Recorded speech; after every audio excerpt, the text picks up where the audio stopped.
Adam Smith is our guide to perhaps the most pressing dilemma of our time: how to make a capitalist economy more humane and more meaningful. He was born in Scotland in Kirkcaldy, a small manufacturing town near Edinburgh, in 1723. He was a hard-working student and very close to his mother.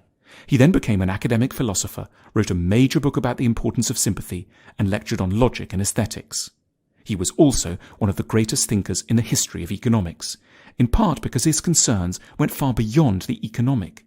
He wanted to understand the money system because his underlying ambition was to make nations and people happier. Smith remains an invaluable guide to 4 ideas. When one considers the modern world of work, 2 facts stand out. Modern economies produce unprecedented amounts of wealth, and many ordinary people find work rather boring and, a key complaint, meaningless. The 2 phenomena are in fact intimately related, as Adam Smith was the first to understand through his theory of specialization.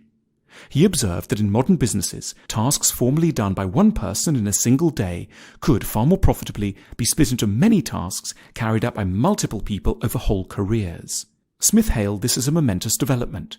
He predicted that national economies would become hugely richer the more specialized their workforces became.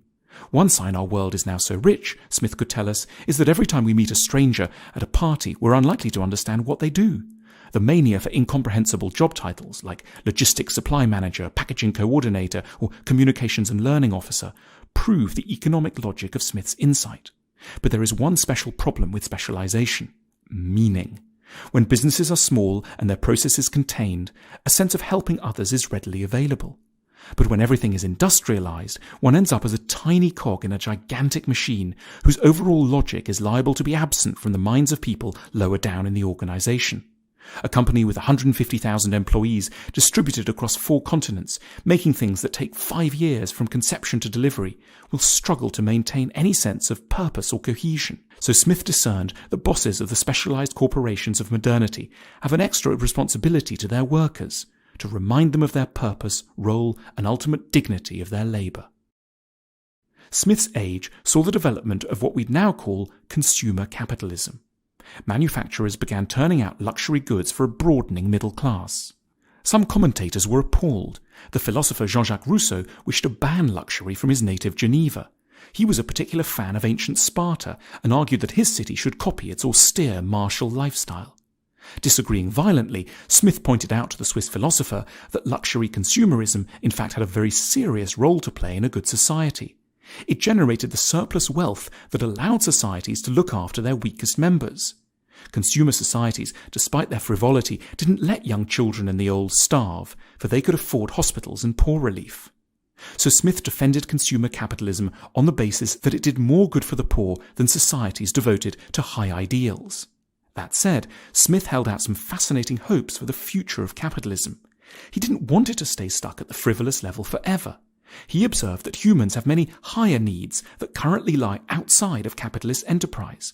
Among them, our need for emotional education, for self-understanding, for beautiful cities, and for rewarding social lives. The hope for the future is that we'll learn to generate sizable profits from helping people in truly important, ambitious ways. Properly developed, capitalism shouldn't just service our basic material needs while exciting us to buy frivolous things. It should make money from goods and services that deliver true fulfillment. Then, as now, the great question was how to get the rich to behave well towards the rest of society. The Christian answer to this was, make them feel guilty. Meanwhile, the radical left-wing answer was, then and now, raise taxes. But Smith disagreed with both approaches. The hearts of the rich were likely to remain cold, and high taxes would simply lead the rich to flee the country. He proposed that, contrary to what one might expect, it isn't money that the rich really care about. It's honour and respect. The rich accumulate money not because they're materially greedy, but primarily in order to be liked and approved of. So rather than taxing the rich, governments should understand the vanity at the heart of the rich and their motivations. They should therefore give the rich plenty of honours and status in return for doing all the good things that these narcissists wouldn't normally bother with, like funding schools and hospitals and paying their workers well. As Smith put it, the great secret of education is to direct vanity to proper objects. Big corporations feel very evil to us now, the natural targets of blame for low-paying jobs, environmental abuse and sickening ingredients. But Adam Smith knew that there was an unexpected and more important element responsible for these ills: our taste. It's not companies that primarily degrade the world, it's our appetites, which they merely serve. As a result, the reform of capitalism hinges on an odd-sounding but critical task: the education of the consumer. We need to be taught to want better quality things and pay a proper price for them, one that reflects the true burden on workers and the environment. A good capitalist society doesn't just offer customers choice, it also teaches people to exercise this choice in judicious ways. Capitalism can, Smith suggests, be saved by elevating the quality of consumer demand. The economic state of the world can seem at once so wrong and yet so complicated we end up collapsing into despair and passivity.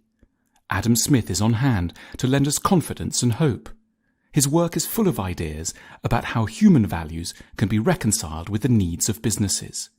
He deserves our ongoing attention because he was interested in an issue that has become a leading priority of our own times: how to create an economy that is at once profitable and civilized.